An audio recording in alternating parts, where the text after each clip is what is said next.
It's happening. Listen, before this episode starts, we just thought we'd make a little clip to let you know that anyone who doesn't know, we now have a Patreon. It is patreon.com/another one podcast. And there's like a few different tiers on there. And we can go and get where you can sign up to us. And it helps us make this podcast. Helps us make it, helps us pay for the podcast. Helps us make it better. Helps us improve and put more content out. We've got big plans for things we want to do. Haven't we? Since yes, we have. We've got big plans. We have got big plans. Yes, Rob. Yes. No, we have got big plans, and without anyone signing to the Patreon, this will die. Yeah. This will go away eventually, because if we can't make it work financially, we can't keep doing it, can we? No, we can't just keep throwing fucking... No, and we've got Aftermill to buy, and that fucking costs We've got kids to pay for. Yeah. Listen, I'll be honest, if I can't provide, I'll leave. Yeah. So...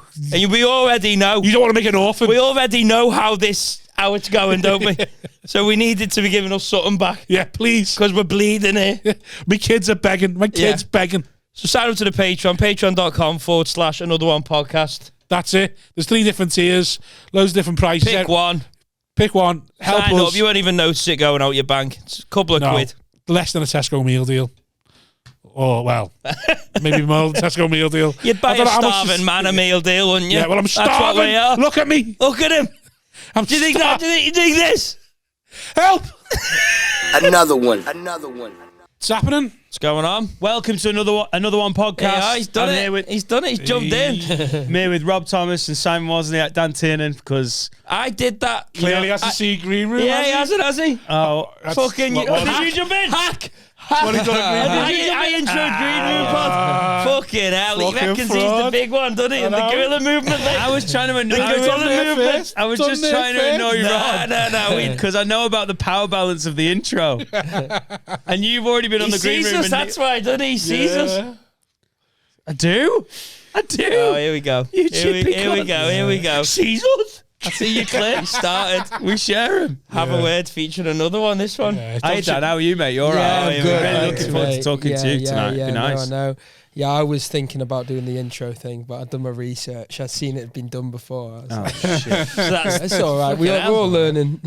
Yeah, we are. Every day's a learning day, innit? Sorry. Do you want to do it properly? It was very funny when you done it, Simon, as well. Which? When he's done it on the hot water green room, I thought it was really funny. I had to take charge, didn't I? A bit of game management was coming through.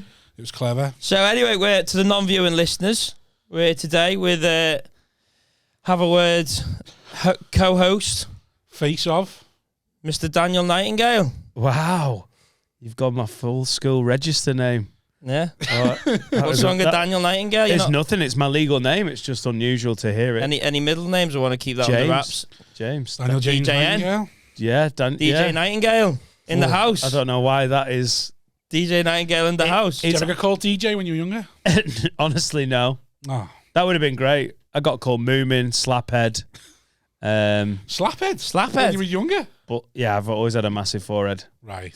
Yeah, me going bald was a surprise to no one.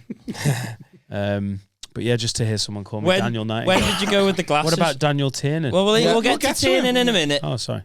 God. This is what happens. We got 2 guests instead of 1. You gotta play it a bit differently, Dan. We were just ignoring one of the best up and coming acts in the. We're gonna get there. All right, cool. Relax. That was nice. You'll get your 5 minutes, and then we'll go into Dan. All right, Dan. Also DJ, by the way. What James? DJ T? Yeah. You were James or John? Joseph. Joseph. Oh. Yeah. Joseph. Dan Josephs and Dan James. Yeah, that's TGN, right. DJ T. I almost forgot your one. Sharp. Have a word, John Bishop. So we're joking. When did you do the? When did you go with the glasses? When I was 24. Contacts before that? No, I went. It was about a year after I'd gone bald, and it all went wrong. Do you know Andy Watson? Do you remember Andy Watson? Yeah, come up on so the Andy last Watson, what? He always comes up on this. Come on the last pod. Andrew He's not been on. No. He won't come on. We've tried, not for want of trying. So we can't book him. He's very busy these days. We've mentioned him on Have a Word. He's a ginger Lancastrian sex pest. Very Lee Evans like. Yeah. Norman Wisdom. And a lovely, genuine guy. I was a groomsman at his wedding, which was one of them surprise selections. You know, like Theo Walcott at the World Cup in 2006. I was like, really? And me and Phil Ellis were the groomsmen. Yeah. And he is a top bloke, but a weirdly childish man. He's the only person I've ever seen do vocal warm-ups before a gig. The best story was in the one I said with Carl Donnelly when he said, I listened to Carl Donnelly's podcast when he lived in Edinburgh, and then Donnelly went, how'd the show go, mate? And then he just starts doing the show to Carl, and Carl's going, whoa. After 4 minutes, he's like, well, mate, no, I don't want you to do the show to me. And he had to cut him off then. But there is another story of him with the CD, isn't there? There's all sorts. There's all sorts. Yeah, I introduced him to lube. That's a bad move. Because he's a porn addict. Like, and I'm a bit of a porn addict, but I'm like League One porn addict to his Champions League porn addiction. The fact that he exists makes you feel better. Fuck me. It's like me with Tony Carroll. Well, Tony Carroll's still knocking about. Oh, I'm all right. What do you mean? What in terms of? Yeah, if he doesn't have an heart attack, I'm fine. Right, canary down the mat. Okay, yeah. But he made, like, I've always been like, I like porn and I do a little bit of wanking. I think everyone does. But there's people that are more... 4.5 minutes. We're trying to steer away from the wanking, because what did Otway say to you? Andy Watson is another level of openly discussing his favourite porn stars titles, like in his bedroom where he was taking girls back to it like it was a collection of like film noir or something on a fucking DVD, all his porn. And I was gigging in Birmingham and started hanging out with a guy called Michael that worked at the Birmingham Glee. Went for just fucking around in the day, and he was like, "Oh, we should go for a coffee." We had a coffee. We ended up talking about the gay scene, and Lube came up, and he was like, "But obviously, we know Lube," and I was like, "Well, I don't ever use Lube," and he was like, "Well, what would I?" He was like, "I don't understand. What do you use?" I was like, "I don't use anything." He was like, "Oh, babe," and about half an hour later, me and this gay guy Michael were in Clone Zone, and I was buying Millennium ID Lube on his recommendation, which is the fucking Lamborghini of lube. Yeah. It's unreal. Silicon base never dries. So then I go back to Manchester with this small, quite expensive bit of silicon lube, recommend it to Andy Watson, couldn't say enough about it. It's like, oh my God, it's leveling up, Andy. He's like, oh, is it? All right. He then buys a £25 fucking jug of it, wanks. He was like, it's so good. Oh, it's just amazing. And like a knobhead, spills some on his cheap fucking rented laminate floor next to his bed. And in the year that we lived in that house, it was me, Jason Cook, Barry Dodds, Lee Fennick, and Andy Watson. He could never get it to dry, and he nearly broke his ankle 3 times because in this one spot, he'd spilt so much of this silicon-based lube that on purpose never dries because it's for bumming. He could never get it dry. Shut up, really? You'd literally hear him go, oh, God! Out of nowhere. You could never clean. You watch it, but there was always this weird, the combination of cheap, shiny laminate and fucking excellent gay man's lube.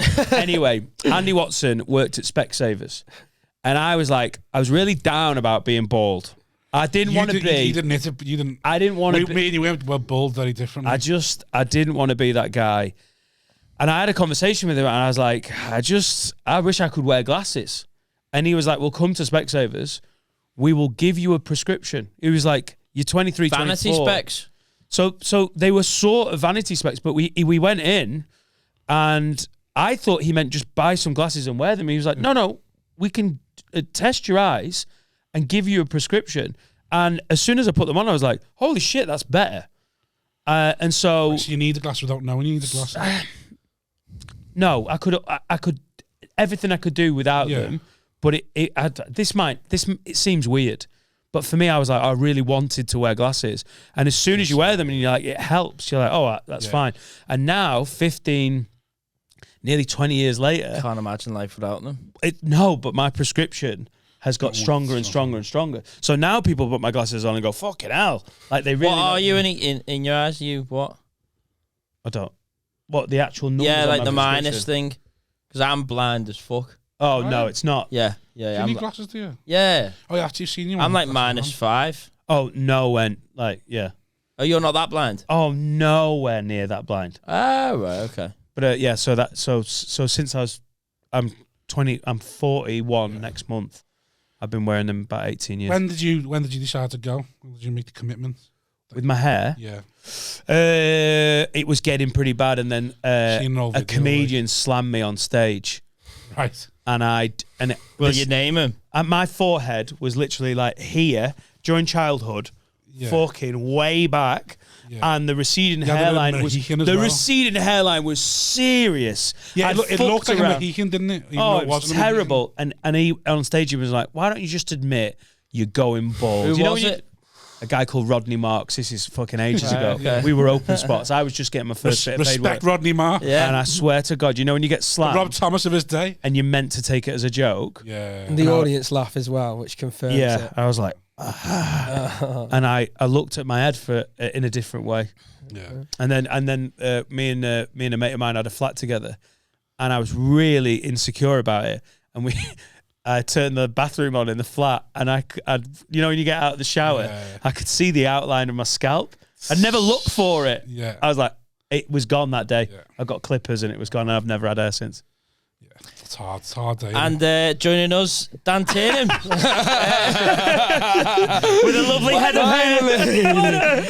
Why don't you introduce him earlier? When did you go bald? It's a little intro. It works. Yeah, I'd given up. I was like, they're not introducing me. That's fine. Don't forget me. Oh, we get you there. We get it. Dan Tiernan beat the Frog World Champion. Oh, thank you. World Series, what is it? 2021. Oh, did they have one? 2021. It was like in the middle of the lockdown. That would have been your last World Series, I believe, as well. Did you host it? Yeah. Did he? You did. Look at that. He's that high now, mate. He can't even remember the last Beat the Frog World Series he did and the winner of it. Come on, 2020 then. Form.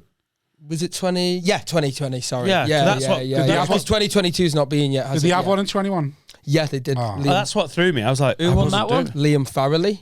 Oh yeah, he's flying now, isn't he? Very good. He's class. He's good. I got him a gig. He owes me. I got him a gig at Nottingham. Sandy owes you the He was doing the Glee, and then I messaged. Darryl was looking for somebody to go in Middle Nottingham on the Saturday, and he was there doing the Thursday Friday or something. And I went get Liam on, and then I messaged Liam, "What are you doing on Thingy?" And he went nothing because I knew he'd come from Scotland, so I thought get him on then. So is that what you're doing? Accruing favours with young comics? Hey, don't worry, Dan. Favours with everyone. I'll pick you up at the railway station. That's what I was thinking. What am I going to do for that lift? Married to the mob now, innit? Doesn't understand how the mafia works. Yeah, nothing's for free in this game. World Series. Yeah, what a fucking weird thing to call a competition. I know, in Ancoats. Yeah, smashed it though, mate. Yeah, cheers. I haven't gigged with you for ages. No, we did a gig, but I was on in the middle and you headlined, so you arrived after I'd left for Freddie Quinn. Dublin, probably. Burscough, maybe? Something like that. Yes. That arts centre, like... Yeah. That's a really fucking good gig. Yeah. It was a good gig when Brian Malcolm had it as well. Freddie took it... That arts centre one. Malcolm. Yeah. I like Freddie's gig. I also like taking the piss out of Freddie. But genuinely, he is a fucking grinder. Yeah. He works so hard. No, I've not done much Hill. It's just down the road from where I'm from. It's good. He had to it's weird it's an interesting when they offer gigs on the Facebook page. Yeah. It's weird to have someone that's very, very because you're from Southport, aren't you? Formby, all right. So it's a bit further away, but you know when there's a weird place name from you where you're from that you see trying to be explained to like the UK comedy circuit. Yeah. It's like a place called Muchhool, 7 or 8 miles out of Preston, easily doubled. Yeah, you're like, oh my god, it's this weird suburban, semi-rural shithole. Yeah, it's halfway between Preston and Tarleton. You get there's a massive poppy when you walk in. You're like, oh god. Oh Jesus! Did you do the first one? Second one. Because Hutchie's obviously got fire. His set's fire now, Hutchie's, but he said it was just like he just couldn't get them going. I was thinking, well, what is? Well, we discussed it like when Freddie was on. We discussed it. I'd just done it, and he was like, we were like talking like, how was it? I was like, oh yeah, it was sound. Freddie was like, well, it's just gonna dwindle. You know, Freddie. Oh, you could have played it a bit. You could have played it a bit differently. And I was like, why? Shut up. And I was like, why could I? Like, I had a good gig. He's like, I was like, I had a good gig, didn't I? He's like, yeah, you did, but you know, like, you didn't settle into it. Freddie's always got to comment. Yeah, he's like, always got a little bit of a comment. You didn't settle into it. And I was like, oh right. And he's like, they liked you up until this, or they liked it, but you could have done this. Most opinionated cunt. Basically, and he can't give you an opinion without some fucking analogy that is unnecessary and doesn't make sense. Sometimes he nails an analogy, I will give him that. But you're like, Freddie, you can just be but like, you throw enough work, shit mate. at a wall, something sticks. Yeah. God. Like, basically, I got on stage talking straight about the Liverpool bombings, and then went on to me nan dying, about wishing me nan dead. And he was like, "Oh, you went on a bit strong." I was like, "What, did he laugh?" With that good material. I said, like, "Did he laugh?" And he was like, "Yeah." And he was like, "Yeah, but like, you know, they were a bit reserved." Yeah, I said they were reserved until I stopped and went, "Get the stick out your asses. It's my life, not yours. I'll joke about it if I want." And then they all laughed at that, and we That's had a great not acceptable these days, mate. If it's your life and you want to joke about it, doesn't matter. Right. You can't do it. Can you not? Says Simon, who's never joked about his life in his life because he's scared anyone will find out what he's really like. Says Simon that's got like a 5-minute bit about eating ass. Oh no, 5 minutes. That's just like a new little premise. That's becoming the main circuit, bit. The cancel culture stopped me being who I am. I eat ass. It's a great respect bit, me. You talked about lube, and now we're on about you eating ass. Well, we're gonna fucking get it out the two gutter. things that Dan Get it out the might fucking have been the one he gutter. talked about. Right. So, how is the circuit going for you, Dan? We need to do something. What we're gonna talk fucking politics? That was such a lovely moment when I was like, "Oh, Simon has labelled this as getting out of the gutter." Where's he going? So, Dan, how is the circuit at the moment for a young white? Right, you know what it is, right? We had a lot of wanking and eating ass. We had Excellent, Dan. How's that going for you? It's good once I find the right lube. Yeah. Marvellous. Yes, absolutely Has fabulous. anyone not Fabulous. wanked or eaten ass recently? Fabulous. Talking about Fabulous, Freddie Dan. Quinn. we had a clip go out on Saturday, and it's done all right, but it was about wanking. Otway text me. Said, "See the wank pod's back," and I was like, "What?" And he's like, "Come on, all you used to do is talk about wanking," and I had to accept that was true because when Dean, who from the Mild High Club, who edits our pod, sent us the reel, he titled it "Wank," and then when I saved it to my phone, it come up. Do you want to save this as wank number 3? Because it had been that 2 other clips already out about wanking separately. And you're like, fuck's sake. So I called him, told him, he's like, right, politics, nothing but politics tonight. We need to get some wholesome listeners on this podcast. No, you definitely don't. Fucking Tiernan. I've got nothing on politics, but I thought you might have something. You're interested in politics, aren't you? No, I just like to shout about it and retweet things from people cleverer than me. How is the circuit going for you then, Dan? Yeah, good. Yeah. Yeah, it's all right. Don't really know what to say. Yeah, just a lot. That's a visual gag there. There's an analogy here. It's a bit like eating ass. A promoter bends over. Yeah, we've only gigged together once, haven't we? Yeah, in Stockton. Stockton, it was amazing. Yeah. I saw someone in Manchester the other day who'd saw me at that gig. Yeah? Did they mention me? Far away. Did they mention you? Yeah. No. Why would they have done that? I should have asked, shouldn't I? Sorry, man. They actually said to Dan, he could have played it differently. That lad at the start, he got laughs. The audience liked him, but he could have played it. It went on very Felt like strong. it was all about his life and a bit sad. It was that was so good. That gig. We're in the room. It was me. Who's the London act? Tom Ward. Cool. Tom Ward. Me, Tom. Who's really the other good. one? I'm so ignorant I am. Ian Smith emceed. Ian Smith. Right. So we're all in the green room and Dan comes like sort of walking in, and obviously he's the way he is, sort of thing. He's fine. Oh. No, but you know what I mean. He's like Gay? No. Come in, he said, "Rob, can I eat your ass?" Stop it now. Come on. in, stinking a cock. Stop it. No, he come in unassuming and being a bit nervous and shy, sort of thing, and we're all talking about women, about fucking women ruining the circuit. Oh, God. And it's the wanking chat that turns him off, is it? And it's so it's like the show starts like no one so sometimes you gig with like open spots or middle spots, you're not expecting anything, sort of thing, especially when they're quiet and you're like, oh, they're so nervous, I don't know how they're going to do here in a room that's known for being a bit rowdy and stuff. And I go on, like say, did great, do a very giving it back. He did great. What else am I going to do? Like, very giving lively, very giving in it a back good way. sort of thing. Yeah.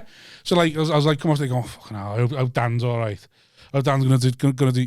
He comes on in a pair of shorts up to there, and like just like school shoes. Gangster that. And I'm like thinking, what the fuck's going on here? It's a bit Longley-esque, isn't it? What the fuck? Like, it was like I was sitting Have some respect for the gig. like, what the fuck going on? And then he just, mate, what did you do? 10, 15, was it? 15, I think. 15, and it did not stop. I love it when you see. Absolutely, it's my favourite thing about comedy. Destroyed it. Is when you like I've seen Dan a few times absolutely smash it. When you see up and coming acts, you're like, oh, I've never.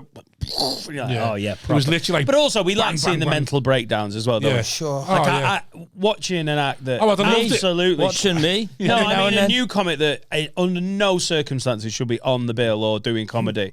When they like literally put it in the whole plane in the ground, Yeah. it's fucking great. And then watching people out of nowhere absolutely smash it. Yeah. Is I ace, think is I ace. do look particularly shit as well before I go on. Yeah, So I'm like you do like, dyslexic, to be so I'm fair, very like- sort of nervy and like, Yeah, you lean into Yeah. it. yeah, I look. But in the green room, you were like that. I was like, Yeah, yeah. I hope they don't eat him alive, sort of thing. And like I say, absolutely stormed it. And then the worst thing was, I go backstage, I go after the gig to the green room. It was like, fucking hell, them shorts with your shirt. It's absolutely lovely touch. You always wear shorts. No, my pants were just a bit wet, so I just thought I'd go on. And I was just like, you know, when it said nothing in my head and going, fuck off. Just going, fuck off. Just fuck yourself. Go, I've been my pants were a bit wet, so I just thought I'd go on in these school shorts that I made that were perfect for the gig. I'm surprised Absolutely I said that. destroyed it. I feel like I don't. Was you know if lying it's to me, because was I you? thought Going I on was there probably just like an nervously African lying. orphan on an appeal thing. It's just a fucking... Yeah, Were I've you had, nervous I've you had just mixed lied? feedback about the shorts because you said you were like they work really well. Mate, I thought they were just unbelievable. Oh, have you stuck with it now? I've started doing it a fair amount. I quite liked it in competitions. Since I said, because- or- Middle of winter. well, I've probably done it like, because you said, yeah, Cheers, yeah, cheers, yeah, Dan. yeah, yeah. It's Cheers. just because Rob Thomas confirmed that. I was He'll like, try and alright. claim anything. On his comedy CV. yeah. Once Seen told Dan Dan Tiernan Tiernan, shorts. Stare him out, you pervert. sold one joke to Roe for Roast Battle. That's on there, right for Roast Battle. And now it's changed Dan Tiernan's life with a short recommendation. He gave Liam Farrelly a lift. It's like just everyone's getting favours. Yeah. So the shorts, you can't. But Some people have been like, oh, they work great, but then other people who like I respect, like Jeff Innocent recently was like, what the fuck are they? He was like, that's the one thing I say, you need to sort that out. And then messaged me a few days later, like, I've been thinking you need to, yeah. So you need to get a style. Are you gonna go with Dan? Rob or Jeff? Oh my God. You're gonna be stylist to live at the Apollo Star, Dan Tiernan and Rob Thomas. Weirdest episode of Queer Eye. Are you gonna go with that, Listen, Dan? Jeff, you fucking back off, mate. All right, Dan looks Yeah. good in them he shoes. loves a bit of needle, though, doesn't he, Jeff Innocent? Yeah. Just you can. I've seen him in dressing rooms. Big, tall, Cockney dude. He's got Yeah. a great bit about looking like a racist. Yeah. When they're, what's his bit that's amazing? He's like from the East End. And Yeah. like, people have moved out and they come Yeah, back he's and they like, go, "Fucking hell, You must Jeff, be the only white man there. you must be the only white man on your street." He's like, "I'm married to an African lady. I'm the only fucking white bloke in my house." Yeah, he does love a bit of needle. Like I've seen him just in the dressing room, Yeah. bored, just go, "I want to pull you up on something." Like, oh my God, it gets eggy. It I mean, gets- He was very nice. He wasn't just. He was nice about everything else. Yeah, He- but- it was just like he was looking for. I a feel like criticism. when he's nice, you don't know if he's being serious or not. He really liked one of my jokes, and now every time he sees me, he just goes, "Gregory's." I'm like, yeah, and I'm like, I feel like you're undermining the joke. I feel like you're taking a piss now. That's because it's like that joke was so shit that I'm gonna sarcastically tell you I liked it. There is something about wearing like something or a bit of like a uniform or a costume that makes you feel like you're trying too hard or you're being a bit. Do you know what I mean? Like if you get too attached to an outfit, or if in your head you're like, "Oh, that's my thing. I wear this thing." Yeah. It's harder to. If you die dressed in your own clothes, you're like, yep, that was a stinker. But if you died dressed in school shorts because it worked in Stockton, because it's my gimmick. I feel like you're like, has that made it worse? Don't know. Yeah, that is I'm like sad. that with a new pair of trainees. The first gig you own a new pair of trainees, you die in them. You can never wear them on stage. these aren't for These aren't stage cursed. trainees. They should have said this in Foot Locker. Exactly. Not for gigging. It looks smart. These webs are not for fucking paid work. Exactly. I Like white socks. Don't wear white socks. I've 100% got some clothes that Can't wear. I on kind of stage. like, and they're never going on stage. I've got Why? I've got a couple of shirts. I'm like, I got gonged off in that. Yeah. Really? 2018, I've yeah. got absolutely nothing. Yeah, because you care about nothing. When you die, you I might don't go on stage care. in my biker jacket when I think I don't give a fuck about the gig. I'll go, yeah, I'll go on that, see what this looks like. Do you I don't really have any. you always kicking in your levers? No.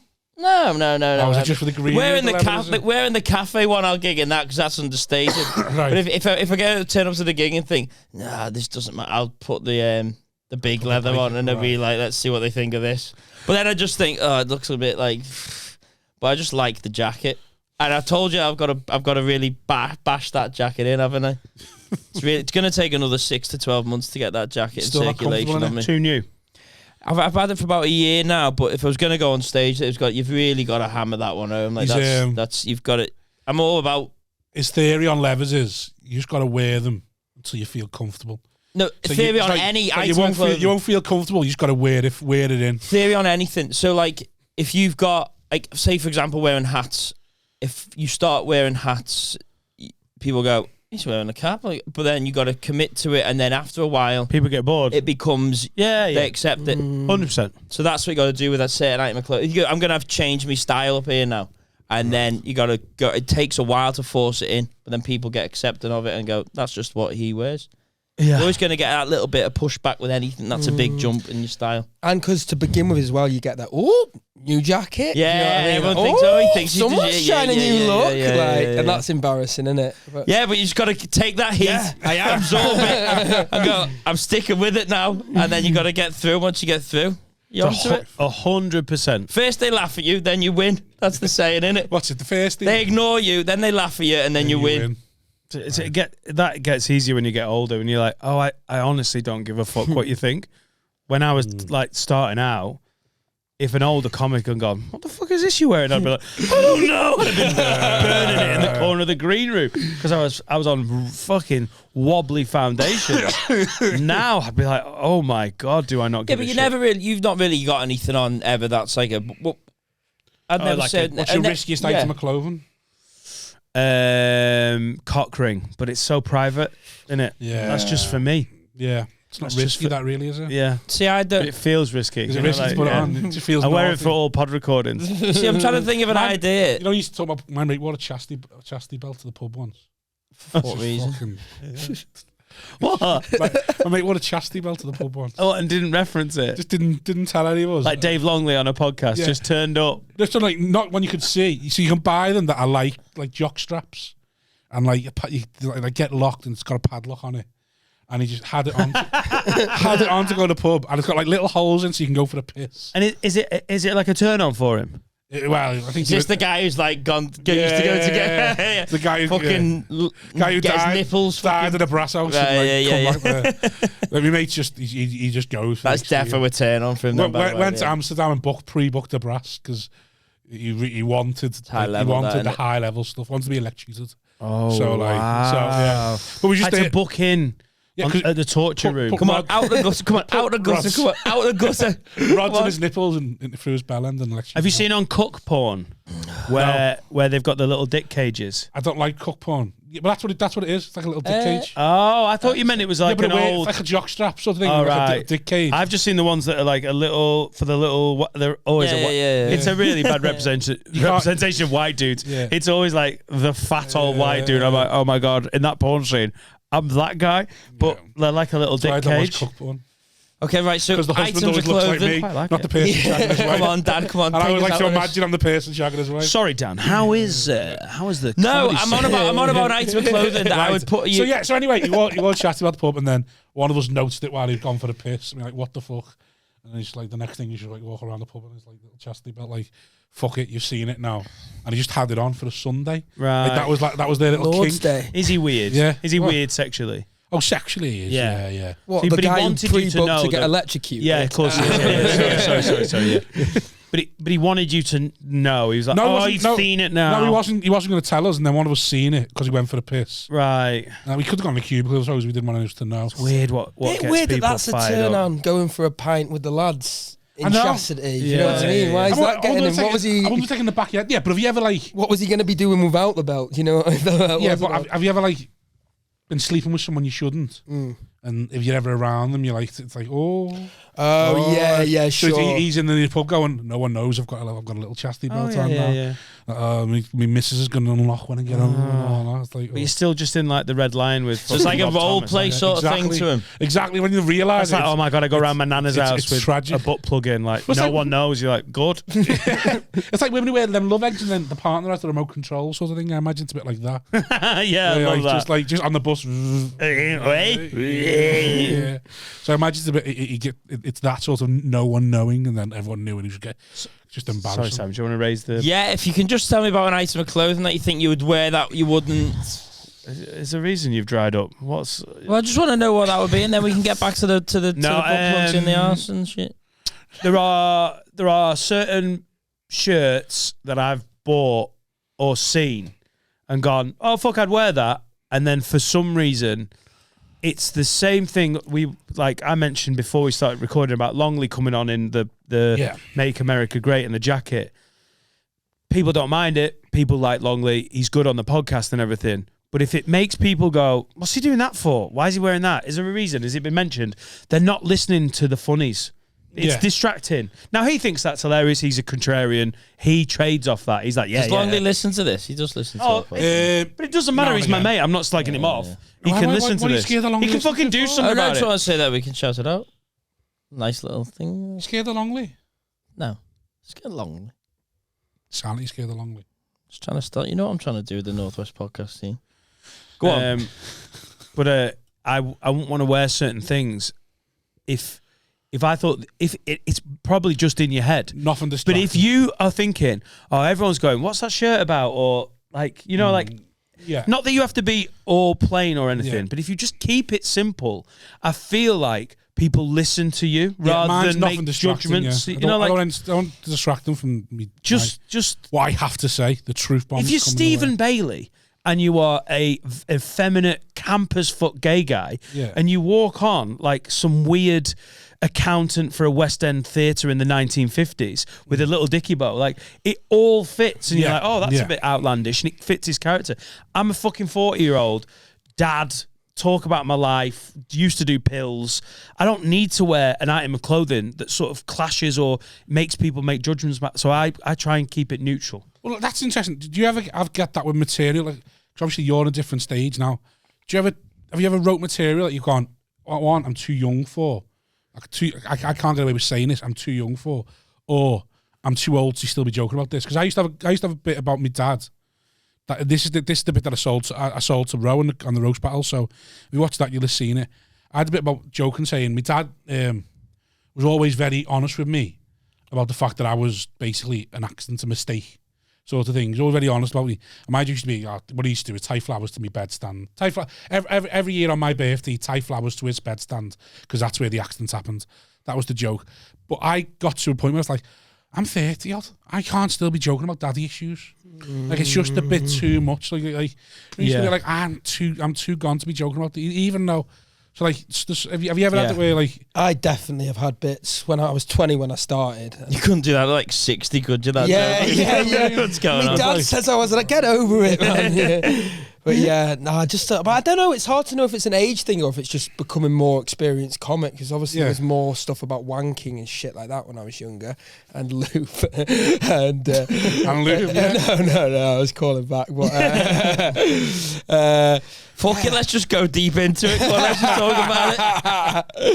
It's not. I don't know if it's the age thing or if it's just I'm affected by other comics a lot.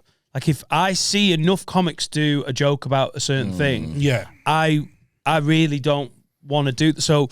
Like, I mean, Danny Mac is the absolute pinnacle of this. If he sees anyone even sniff around the subject matter, for him, his threshold of what is hack is so high, he'll duck it. Now, I'm nowhere near that. I've got stuff about being a dad or whatever, but I actively try and write other stuff because there's so many 40-year-old fucking British blokes on the British circuit going, you think, I'm a dad. Like, I just can't say it. That's just not. Yeah. But you see what I mean? What you're saying, like the outfit you've got, and people are going to look at you going, come on, you're 40 odd, like, what are you wearing that No, shit but for? that's just because I don't want to have to get over a hump to get the audience to listen. Yeah, but to I'm saying, would you never talk about something and never think the audience going to sit there going, like I just said, come on, like. Yeah, but honestly, but if you see it from another angle, if I wrote, I know what you mean, but I actually think it's more like it's not going to ruin your gig or anything, but just saying the same shit as all the other guys my age. Yeah. So if I wrote a bit that I thought was almost like ageless or had a bit of like not immaturity but something a bit more youthful about it, I might lean into that just to not be doing the same like I'm fucking tired, I've got kids, I'm like, it feels a bit repetitive.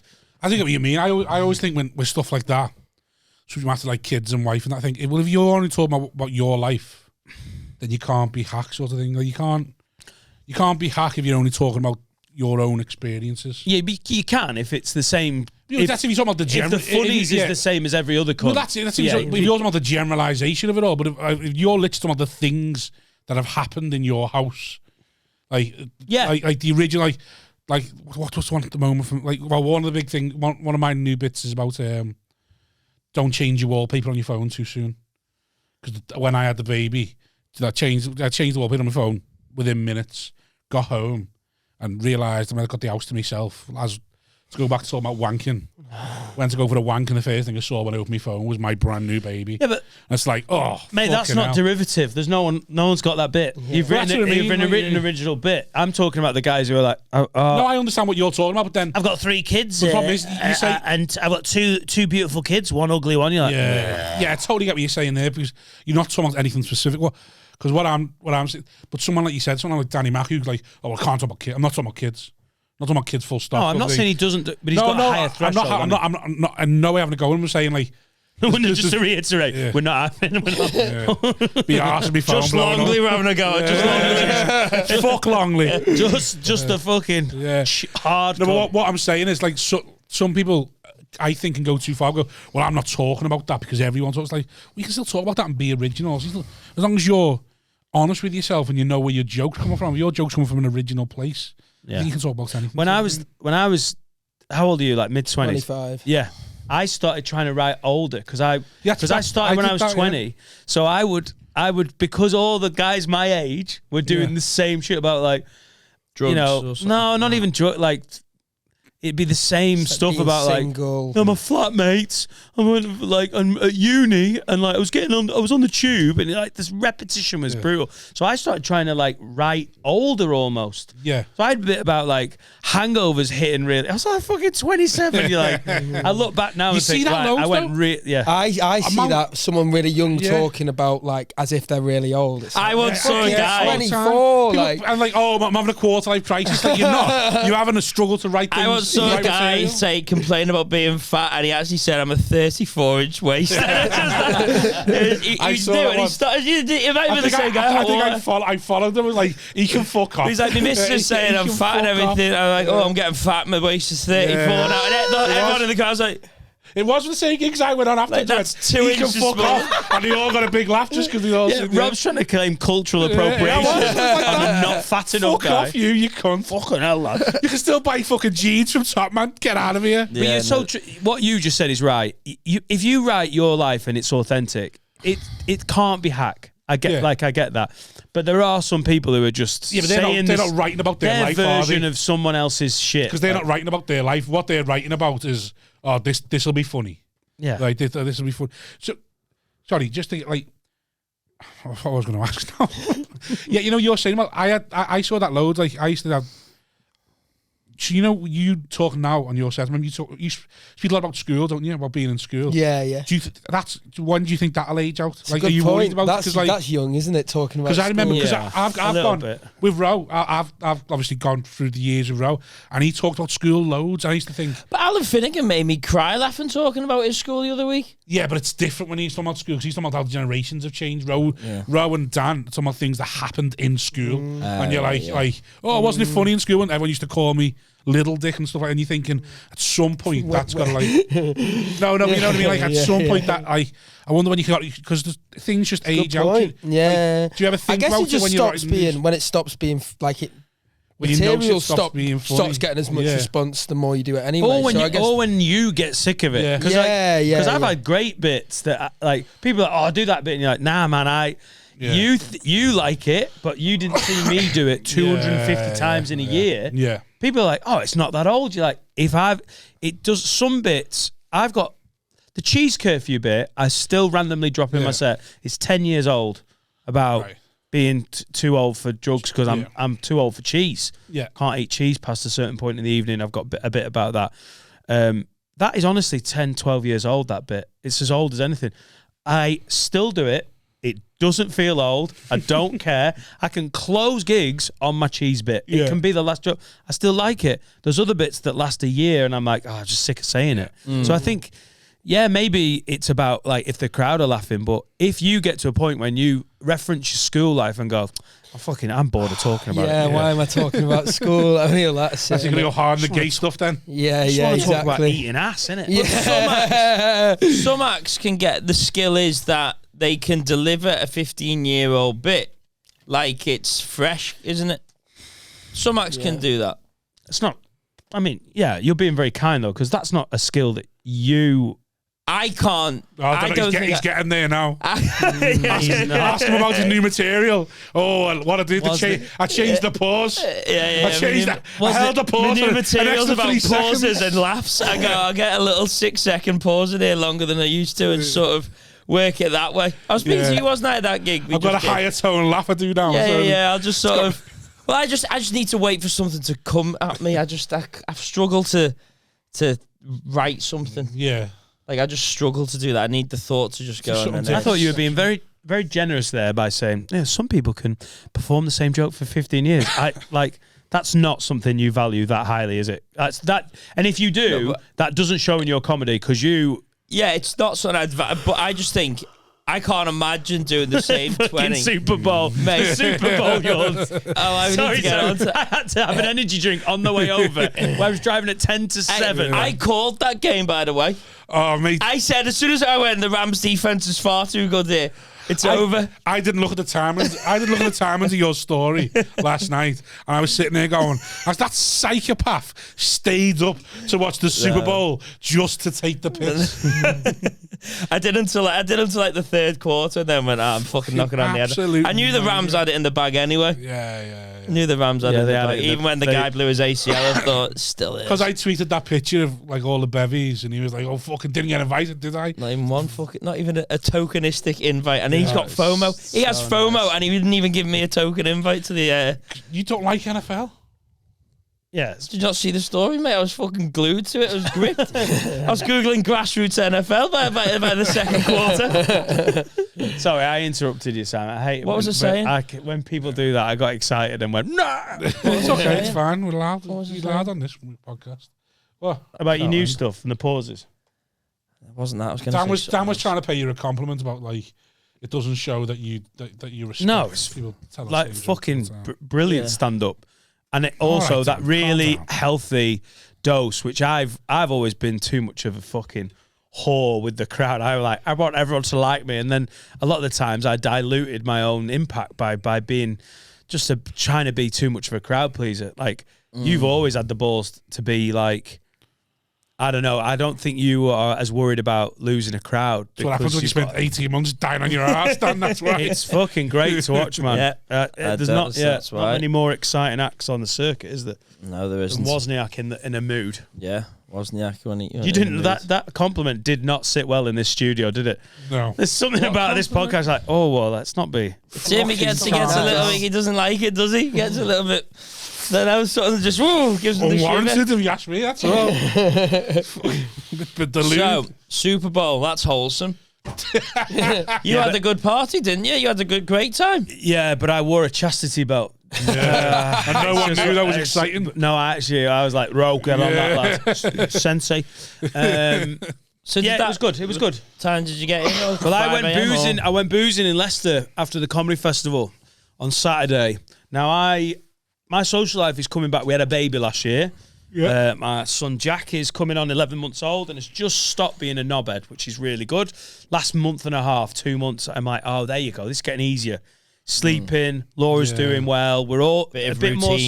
Yeah, and then I can have the baby and Etta on my own. I've got 2 kids, and it's weird because I'm so used to potting with everyone knowing this. So, like, if you don't, a lot of them, they'll all know. All right, well, I'm sure there'll be some kind of a big crossover. It's just getting to the point where fucking psychopaths. Like, I can go on the lash for the weekend, and like Laura went away last weekend, and I had the kids, so we're getting a bit of our life back.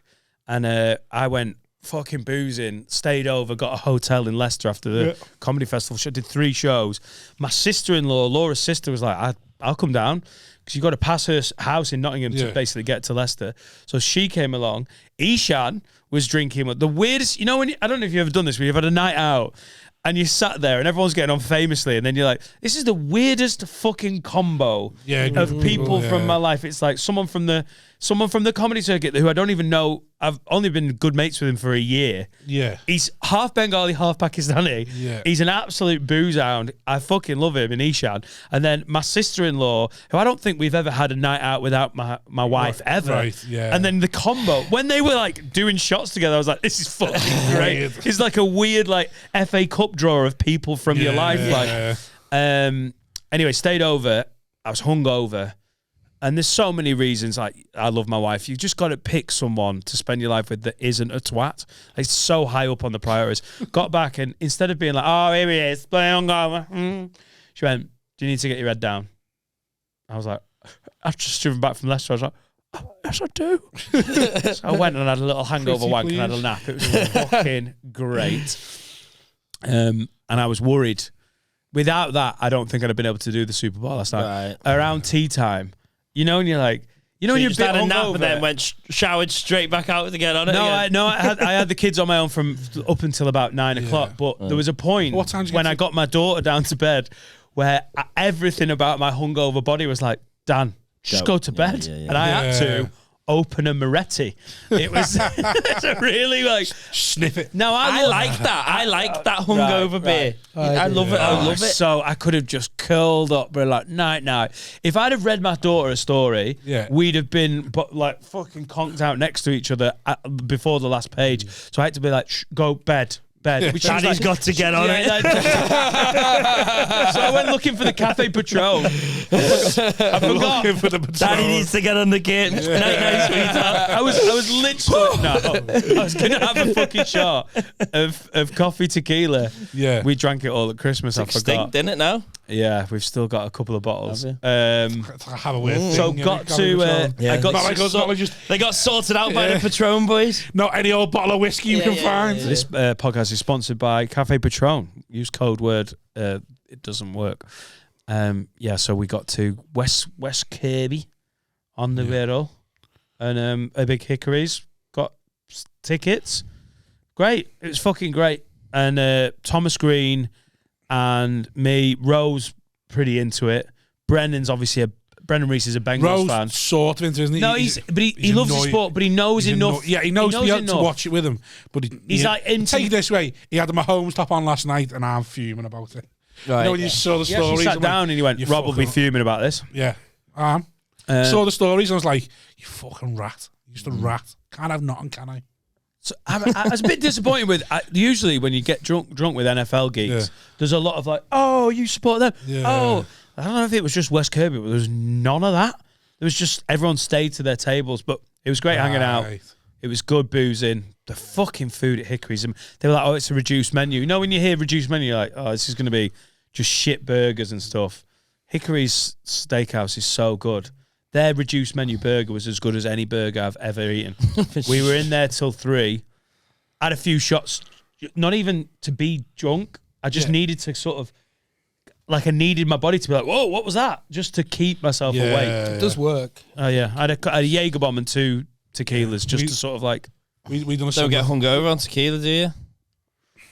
People say that, but I think that is bollocks. Like, Apparently. Never. every time I do shots of Mexican- tequila, I'm hanging out my arse. Really? Yeah, but Maybe it's because you've drank other shit with Yeah, it. it probably is. It's because I'm having a wild I've night. just heard that tequila, The you're not 12 meant to be Stellas in it. hungover. I don't know why. I have heard that. I know the Mexicans have it like it's holy water. It's all pure, Yeah, but they isn't sip it? it, don't they? They have sipping tequila. Well, they probably drink it, as it's probably meant to be. Yeah, but if not like us if you're on a going, stag bam, do bam, bam. and you have lager, and then you have fucking Jaeger bombs, and then you have cheap, shitty tequila, you're gonna be rancid, aren't you? Yeah, and But then there's add the beacon that. We'll have to involved try as it. well, Should we yeah. get it? Should we just have a litre of fucking Tequila, see tequila how and it then goes just down. see how Why it don't you have a goes? patron exclusive where we all get a good bottle of tequila? I'll come in for that. We're having a Patreon exclusive on Sunday, aren't we? Is it this Sunday? Yeah. Oh, fuck. I thought it'd never come out, did it has? We haven't even sorted out. Why don't we have the Silver Patron Patreon special? There you go. We set it up already. Tiernan, you can So come this is through. what I'm learning about. We Mate, can talk that'd be about great. eating ass and wanking on that one. Oh, that. No, Mate, I when think I'm on a that'd be See how far you can get your Tequilas, it's- tequila bottle up your ass after. absolutely steaming. Like, what do you think of Plaid Cymru? Devolution, mate. The Lib Dem, this shot was never again fuck Lib Dem. You can get good. So that Cafe Patron is the tequila one. But you can get Silver Patron. So what I've been told with tequila is if you drink the cheap shite, it's rough. Yeah. But Right. if you spend a bit of money on a good silver tequila, they're meant to be really good. Now we had a few shots of that Silver Patron stuff in London, and I don't know what it is about tequila, but it makes me like a fun drunk. Right. Like it's quite a See, I don't have that with any drink. There's no drink that I would associate with a certain aspect of me. You're a miserable cunt always, that's right. So when you say you make your funk as tequila, so what will make you a different?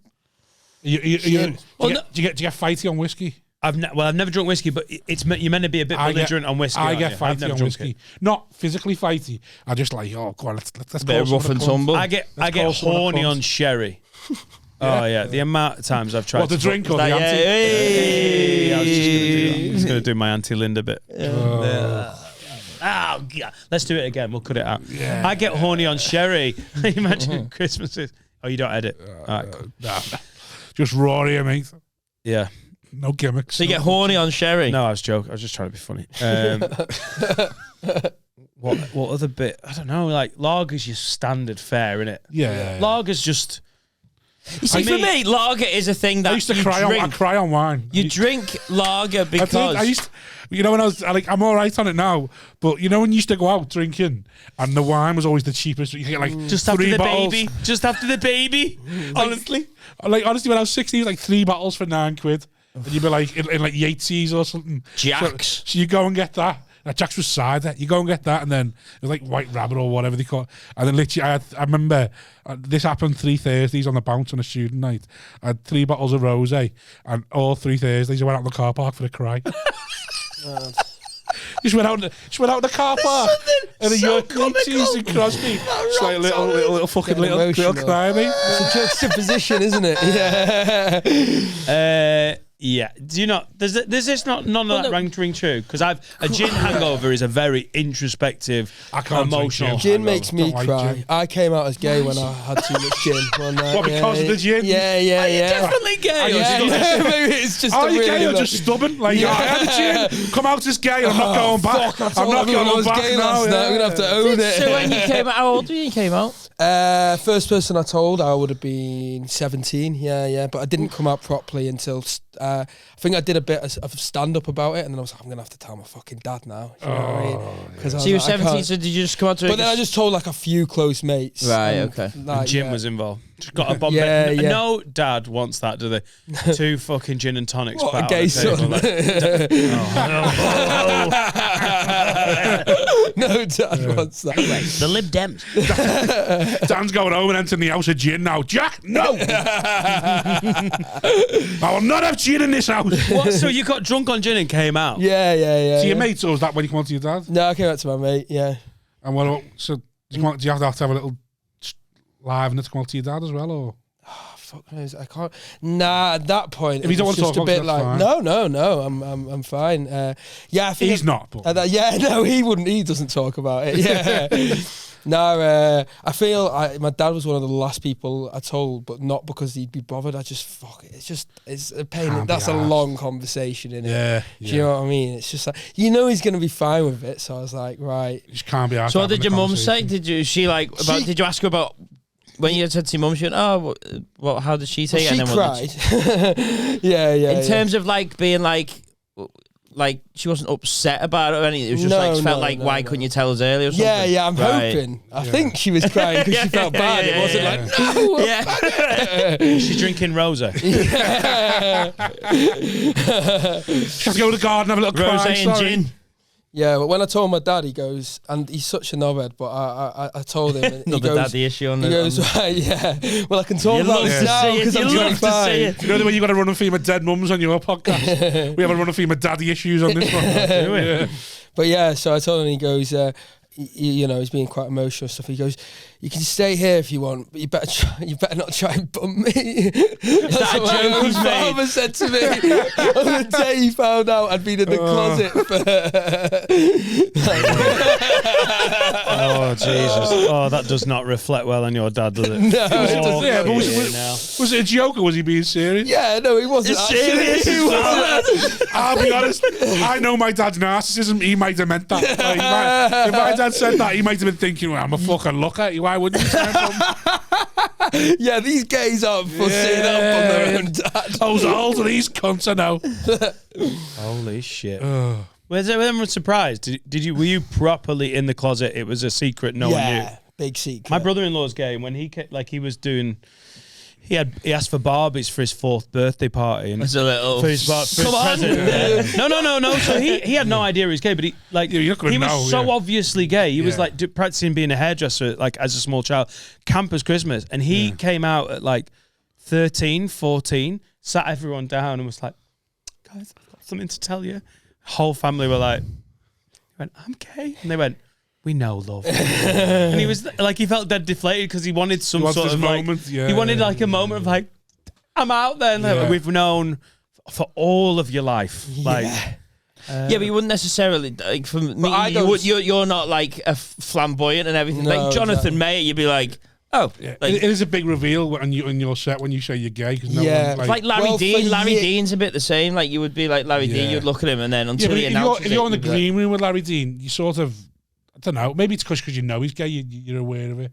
No, you wouldn't pick it Do up. you not think Not so? Larry Dean, no. It must I be don't because think you know he's gay he then, sort seems of gay thing. at all. But My gaydar's strong though, so. Especially when you know.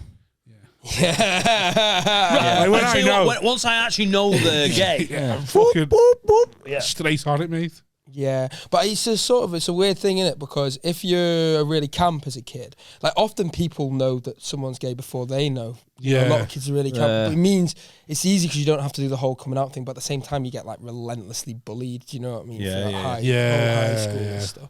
But I So didn't did you get have- away with all of that then? Like, A bit, yeah, but what the problem was is obviously the word gay. Yeah, you were getting called. Everyone was getting called gay, Yeah, gay, and I'm thinking, I'm fucking that. You know what I mean? Like, Right. Yeah. so when someone's like, "Oh, that gel pen's gay," and you're like, "No, I'm gay." Fuck the gel pen, like, yeah. Don't say it, Dan. Don't say it. Wow. Yeah. Have you got stuff about it in your set? Yeah, you have them. That's what I was gonna say though. For ages, like I used to say it, but I didn't go into it enough. So everyone just So it thought just I sort was of- doing a daft gay joke. You know, when you see straight Right, comics yeah. go, oh, downloaded Right. Grindr or whatever. Yeah. So many people thought I was doing that. But yeah, so now I literally, I've got a whole thing about people. just got some qualifiers to be like, no, I am. No, I actually. am. Yeah, like I yeah, say yeah. it so many times, and then That's I'm like, experience. It is Some of something you to will know when you're come- gay even- man now. So. even say some of you will come up to me afterwards and ask me if I really am, and I, you know what I mean, make it so fucking clear. Yeah. Also, hopefully, we're getting on a bit in terms of like just acceptance and sort of tolerance, aren't we? Like, I think crowds are. I started my 20th birthday in stand up a few days ago. It was it would have been different. Now I just think, especially younger audiences, I'd like to think they seem it to me, although I'm not living your life, they seem a bit more tolerant of just different sexualities. Like, Yeah. I can't ever remember a gay act being anything but like, it had to be Alan Carr. Otherwise, a crowd were like, if you were like, yeah, I'm gay, and if you didn't play I mean, it's borderline offensive, isn't it? That's not true. Not offensive, but it's like cliche to be like, so I'm gay. Yeah. And like crowds in this country, we've had that for years. We've had a culture of that going back to the Carry On films and Frankie Howard of like, oh, what am I like? And it's almost like crowds were happy if the gay guy was playing that role. Yeah. Now you've got acts just going, yeah, I'm bisexual, and audiences like, cool, well, let me listen all to the fucking cricket club audience there go, is he? I'm not talking about much. Wait till you play mature. Yeah. But I mean, say the Frog. He's wearing a poppy. Yeah. Say it, the Frog, beat the Frog. That crowd is so much more tuned into hearing a different perspective. Yeah, I think so. I very rarely had a crowd pull back because of it. There was one time in Leek where there were men looking deeply ashamed of me. Do you know what I mean? Yeah, that's because. But you know what it is? It's because of their own homophobia. Because they probably enjoyed you that much, and when you're on the gate, they've gone, "Oh, he's filmed me. He's filmed me." It's also a bit I fucking. Oh, it is. I wouldn't have laughed if I knew. There is that thing though, isn't there? That if you're really camp, they're sort of more homophobic, like, oh, we know what that is. Like, that's why. Yeah, so if you're just there doing a set and then you just go, so I was bumming this lad, and he went, you have to go, I'm gay. I was bumming this lad. Not just like, so I was shagging this lad, so I'm sucking this lad off. And they go, hang on, what you. Yeah. You know what I mean? They wouldn't get it. So if I went, so I was shagging this bird or something, they'd be like, yeah, this straight white man saying that. Yeah, and then you can't go, I'm just shagging this lad. Yeah. And they go, what? I suppose there's also a skill in storytelling and building your character. So if you just apropos of nothing go, so I was bumming this guy. Like, even this is not Leek or Staffordshire or any, crowds will be like, hey? Like, you have to set the character of who you are, don't you? But, yeah. But like, it's depressing that there are crowds who are like, well, if you're not going to be... I don't mind one of the fairy gays, but I'm not having you look like a normal and then be gay. They're confused by it, aren't they? They're probably like, it doesn't work for what they've... No, you're not. You're not gay. It's so much more interesting when someone's like, yeah, I'm gay, and like, you didn't know. It's like every act that's like, so I'm Asian, and here's all my Asian jokes, and you're like, oh, God. Like, just, you can be just like... what would be perceived as a minority, and you don't have to just hit the same fucking buttons. It doesn't need to be like your main part of your identity. Like me being my stand-up, I think me being gay isn't a main feature of it at all, because it's not. Have you introduced it because you want to talk about it, or just like? Did I what? So, you know, when you start doing stand-up, because you're not obviously, like we said, like camp and sort of noticeably sort of effeminate. When you chose to introduce the fact that you were gay, was there a reason behind it, or just want to talk about something? I can't really remember. I think you're just looking for things that are interesting in your life, aren't you? And that's sort of the obvious one. It was like, but I remember the nerves before doing that were like nothing else. I was like, you know what I mean? Like, I feel like you're coming out all over again just because you had to say it. Yeah, but bear in mind, I hadn't really properly came out. I just told close friends, and I'm not really being like. Oh, what an amazing way to come out at the BBC New Comedy Award. That would be fucking brilliant.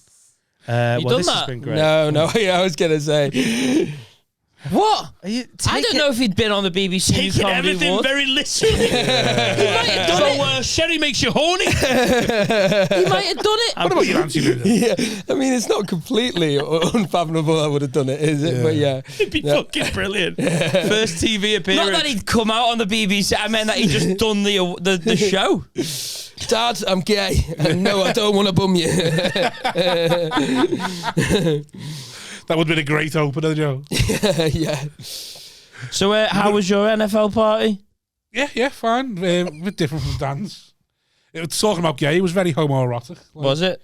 It always is. So we have a tradition now of... we call it Far Bowl because we go round to meet Farrs, meet Farris, go round to his flat. Become last 5 years.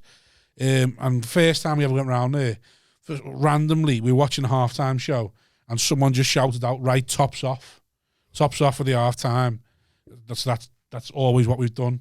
So every year there's been about 12, 16 lads just dancing around this council flat. It's a sight for sore eyes. Just tops off. Sounds like my kind of party. You probably, like... Yeah. Who do it on the pod? Well, Tops up! literally just tops off. And everyone's at the tops off, and then dancing around. Last year was Lady... Gut Watch. Lady Gaga. Oh, yeah, Dan's on Gut Watch today. Doesn't know about Gut Watch over there, by the way. Yeah.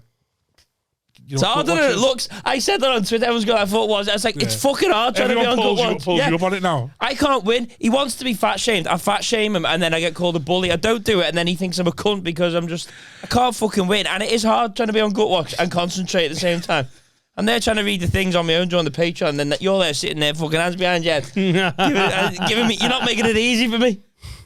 It's all the only thing you have to worry about on this pod. You have one job. Gut Watch. One job is Gut Watch. And it's fucking hard. I do everything else. You have two jobs, sorry. Fill the fridge and Gut Watch. Yeah. And you fail at both of them. If you just take your top off, though, it's not Gut Watch, is it? No. Exactly. So the party... Actually, when I've caught myself, doing a pod when like you sat that. and you get that, and you're like, oh, that is actually worse than just having your top off. As a fan. I'd rather just have my top off. And because it's riding a little bit. And all into it, you know. All he has to do is Gut go... Watch. No, I'm getting into having my top off. Get his top off. It's been happening a lot. I've done it the last 2 live shows. I've done topless. Since I did my fucking Traveller call out, just naturally just started fucking ripping. Do you want a bit of this, you fucking bastard? Great. It's quite... Liberating the feelings. Yeah, I can see why Bert Crash has been doing it all this time. I love it, me. I'm always getting my club off. So at halftime show, we get our tops off, and we're bad. We're bad gamblers as well. We're like really bad gamblers. So it's like a mix of toxic masculinity and homoeroticness, and it makes for a good party sort of thing. So last night was a bit quieter. Some of the lads couldn't make it. So only about 8 of us. So we had a couple of games of poker. Normally that'd lead to shoot, but that never led to shoot last night because I think it's what shoot? It's a gambling game. So they just come at one another. It's a gambling game of cards. Where it's quite nice. Genuinely, in that moment, this really felt like have a word. I'm sat in the same position, and that's the kind of thing that Adam says, and I have to be like, "Yep, cool." that's where we're going. Yeah. I don't even want anyone to laugh at some of the lines I come out with. I quite like if I just say it and they go, just ignore it and move on. Like it never happened. Someone's at home going, go on, Simon. Yeah. Someone's there going, oh, the best is when sniper. When he can't join in the conversation because he doesn't know anything about it. And he just sits there saying words. Yeah. Like just anything political or anything where you have to do someone reading. Someone mentioned the diet the other day. He went, spaghetti courgette. That was it. Push the mic on. I was there looking at things saying, I'm 4 minutes here. Yeah. Me done. It was with Duggan and Longley. You're chatting about the Scouse Republic. It's like, oh, come on. So I just I said slaves, and then I said spaghetti courgette and something else. And then I said, we need to move this up a gear and start talking about something I can get involved in. Long words because you realise what we're talking about. Oh, right, the wash machine. Right. Go on. So we're in didn't lead to shoot. What is shoot? Shoot's just a card game where you gamble. Basically, it's like a good card game for gambling. I'll teach you it one day. Didn't lead to shoot. That's normally a good game. Normally where things can sometimes get a bit out of hand because you can lose a lot of money playing it. So that never happened. So I kept it on a nice level. Watched the game. Game was good. And then we started doing prop bets. So during the game, it was like, this is going to happen. And then, I'll have that. And we just started gambling that way. That was good. Halftime show, come on. Great halftime show. Top shot. It was fucking amazing. Top shot, all bounce around. The halftime show? It was the best one I've ever seen. Bottle of 43 getting passed around. Not according to Freddie Farrell. What? He says Prince. Is it a Prince is the best one. Before our time. Right, but that's before our time. That's you can't. Yeah, that's almost like going best live gig, Live Aid. Yeah, I was 4, so it doesn't count. But he's been. What have you been watching about 7 or 8 years? Yeah, I've been watching this about is 10. Year, mate. Jesus Christ, it was so good. Yeah. Dre, Snoop, 50 Cent coming down upside down doing In the Club, and then nothing else because they were like that's the only I love it. Mary J. Blige, massive. Kendrick, he's fucking and they got them to do what it's a big show when they're like Eminem. Could you just do one song? Eminem headlined with one song. And can we get Kendrick Lamar one song? Yeah. Mary J. Blige got 2 out of fucking nowhere. I know that was. But 50 Cent did one. It was 50 Cent didn't even do one song. He done half a song. Snoop, because the blood was going to his head. Is it normally that many acts? I thought it was one act. But they were for some reason. One act and they bring out a guest or two. Right, Dr. Dre, MC. How many? It was like 8 acts, wasn't it? It was great. It was billed as Dre, Snoop, Eminem, Lamar, Mary J. Blige, and the special guest was 50 Cent. Right. He was the secret. And if you're special 40 guest. years old and you're fat and you're in West Kirby doing gut watch, yes, dun, dun, dun, dun, dun. Yeah, so I fucking buzzed off. we it. were all bouncing around to that. That was great. And then second half happened. Jaeger bombs start the second half. Then Jaeger bombs again the end of the third quarter to get, like you say, tactical shots to get us going. I opened a tactical window as well because it was getting a bit too hot in the room. Get a bit of air in. Got us going again. It was lovely. So I've got steaming before watching the Super Bowl. Yeah. And I've tried doing coke watching the Super Bowl, and it all gets out of hand. Yeah. And then you realise the next day, you're like, I didn't watch the Super Bowl. Need to watch the game again. If you get too hammered, you're basically at a Super Bowl party just getting shit faced, and there is like a bright colour in the corner that you're like, oh, I'm not really watching it. That's what it Is gets. that If Wool you behaviour get getting right- excited about a Super Bowl final that neither of your team's in? Is that what? Is that like Wool behaviour? So it's like if you were going It can't be Liverpool Wool. City and you're a Man United fan, but But you're watching the Super Bowl, and it's like, But are to you the- like UK Wolves? To the NFL, to Kansas, I'm literally a Wool, aren't I? Like, I have to just accept that. I can't. I'm not from Kansas. So you're getting I'm excited only when gonna going to a go there Super Bowl now and party, again. not your team's not in. Yeah, but your team, even if you're a diehard, only plays 17 games a season. Yeah. It's not like football season that goes on for 11 months and then there's World Cups. There is one competition, there's just 32 teams, trying and to it be goes small. down to one game. He's just trying to undermine us, Daniel, because No, I'm not trying to something undermine else- anyone. Something else that he What's can't my enjoy. team? What? What's my team called again? I said no. We didn't get one for you in the end. The did ones I? in yellow who played in yellow. What are they called? No, we're not doing this. The Simon. bus used to be. You're not undermining my love of NFL because you haven't got anything. Where are you going next year? Benidorm. We're thinking Benidorm I'm next tempted year. to have a little word with my wife. I- We're getting up to the point where I can stay over in Leicester for the Only- weekend. Next year I might be able to go to Benidorm. Only Rob because Thomas. it's like the biggest night of our year, and if we always go to Benidorm and we can just as long as we can get a bar and do our own thing. I'm not quite sure with the game's on. We can watch the game. To be honest, We're Rob, I going think to you get a Benidorm. fucking nightclub in early February 2023 You don't if know you've Benidorm, phoned do you? ahead. I think you'd be all right. Listen, Dan, Out of season. I'm a veteran Benidorm, Ed. Right. There's no season in Benidorm. It's busier in the summer, though, isn't it? Yeah, Spain. of course, busier. But it's still you can still go there. now. No season in Benidorm. Is it busier in summer? Yeah, much busier in summer. But some places stay open past 5 in February. I think we'd bet. Can I come, by the way? I've sort of invited myself. Of I'd course love you can to. come. It'll be great. So that's what I'm thinking next year. Benidorm. Get our own place Sunday, Friday, Saturday. Few Wasn't nights it? on the You up for ale. it? Benidorm. For a bit of Super Bowl. Now that you're into the sport. He'll Dan, can you ask your dad if he's up for it? Yeah. Take him out. He sounds like a I right go man. if Dan goes. Dan, you can come, but you can't bum me, okay? I'll go if you bum me. God, it's going to be a busy trip. You know Benidorm. I bummed the wrong one. Oh, fuck. You know, Tops off. Tops back up. bombs off. Let's play shoot.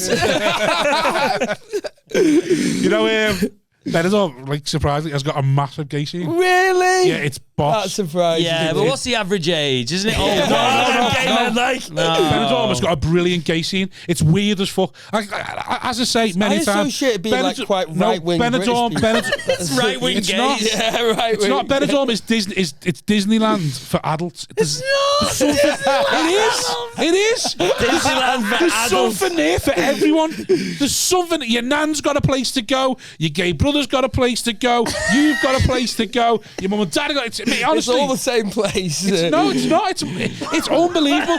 But what I find hilarious is like, so the gay scene is right in the heart of also where all the Aldi's go, which I think is a bit weird. Like all the Aldi's go for the little quiet, away from the Who are strip. these gays? These aren't cool gays. No, they are. I mean, I know some of the gays have gone there, they're and not. they're cool as fuck. They are. These aren't. Come on, Dan. Drop us some gay knowledge. Surely. Come with us. I'll tell you, it's incredible. It's incredible gay scene. Where is the gay? I know lesbians go to Lesbos, and that's true, isn't it? Berlin. Is Berlin the I sort of gay reckon. holiday? Okay, cool. Because Right. if you go to a normal club in Berlin, it's just gay as fuck. It's just Right, like men in cages and shit like Is that. it? Yeah. Honestly, Yeah. yeah. Yeah. No, but if you're into dance music, you go to a beaver, don't you? I- And if you're into like, what's the Iron Apple? Is that like the? There's 9 house, isn't it? No, it's not. It's it's a bit. Go on. Come on. Go on. Go on, Daniel. Just say it. Say urban. Come on. Say urban. Yeah, it's a bit more urban, isn't it? I like my stuff. Okay, like more bass music and stuff like that. Skepta and that. Yeah, where's the sort of... I don't know. Is it Benidorm? Because if Rob's right, I'm gutted. It's not Benidorm. Benidorm is not the gay capital of Europe. Didn't say it was a gay capital. It's No, a great sure. gay scene. Yeah, okay. I promise. Listen, you're talking to a Benidorm veteran here. I go at least once a year, sometimes Fucking 3 times a year. Disneyland for gays. It's Disneyland for adults. There's something You know there what for everyone. Disneyland for gay is? Disneyland. It's Disneyland. I can show you the world. I saw you fucking Benidorm, mate. I don't know. But I find the music in I hate like the gay scene here. It's so because like it's just like trashy music, isn't it? And they're very cringe. When and, like, Eddie but Berlin's cool. It's like hardcore fucking hard gays, rock. like fucking techno, fucking free ecstasy. See, when we had tablets. Eddie Fortune on, he was talking about all the fucking shit he's done in Manchester and that. I can't imagine you going around the same scene as Was that Eddie Fortune? Not all I'd say gays we're are the very same, different Simon. gays, me and Eddie. Eddie Fortune reeks of Benidorm, mate. He's definitely a Benidorm gay. He's probably a Benidorm gay. Oh my God, don't even get me going. Yeah. It is. I just love the gay scene in Benidorm because of a day, it's tapas and like sangria, and you get a free tapas with every drink, and you. That's a lovely little thing. And then if you walk down, there's literally bars with cages in. And it's like, this gets fucking dark here overnight. I'm not joking. I really want to go to Benidorm now. I want to go to Benidorm with Rob. I'll take you for it. He'd be so annoyed if it's not the gayest shit I've ever seen. Like, look how gay that is, Dad. Look, there's lube on the pavement. You can fucking slip it. I'd have to just do something dead gay. You'd be like, Take Andy Wilson with you. Not gay enough. You see him bumming someone. Right, cocks out. Cocks out. That's it now. That'd be there, just gaslight you. Go, this is shit. This case, it's not. It's fucking boss. It's fucking, look, I'm sucking cock. You can't help but be gay, Daniel. You can't help. Like, Rob, I was only joking, and you're there covered in fucking jizz. Oh no! You know what? Real joke, Dan. Just sitting on the plane, I'm going, just don't say anything when we get back to the UK. Next episode, I have a word. So, I was in Benidorm. It's happened again. I can't fucking wait. I'm in. Yeah, I'm into this. It's a good. I mean, not only do I want to watch NFL with your mates with my tops off, I want you to be the gay tourist guide for ambassador Benidorm out of season. Doesn't have seasons. It defo does. Doesn't have seasons. It's less gay in February. No, it might be more gay in February. That might be when the gays take over the actual strip. Right. They've got more just their own little part. They go and take over the whole place. But it is funny because Benidorm's, it's got like, so if you look at it from the Rock, the famous Benidorm Rock. It sounds like you're a travel agent. Like you're really trying to sell it. I love it, mate. The Rock's in between Old Town and New Town, isn't it? The Rock's just in the sea. Yeah. Just in the sea, But mate. isn't there like Old Town's off to the right? Yeah, so if you get back to the Rock, Old Town's to the left, the new place to the right. So, looking back onto the beach. yeah, you look at the beach. So yeah, absolutely. So the Old Town's to the left, and that's also where the big gay scene is. In the middle is like the strip, like the 5 o'clock, the bit for you sort of thing, our age, and maybe a bit younger. And to the right is where all the nans and that go. It's where all the show times are and all the comedians that don't do our circuit that have gone over there and all the Sticky Vicky and whatnot.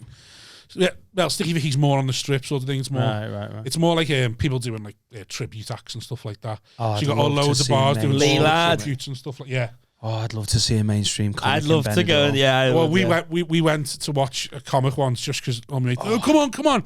And mate, it's so shit. And I was watching a fella in just a Union Jack suit. I'd love that. I literally finished every one of it. I just stood at the bar next to your mate. I was like, I'm going to hate every minute of this.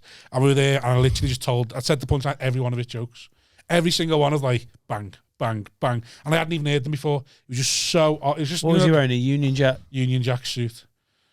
Oh, and it's just like... And you love this place, don't you? You let that develop. The shorts will become Union Jack shorts. That's when you style. Yeah.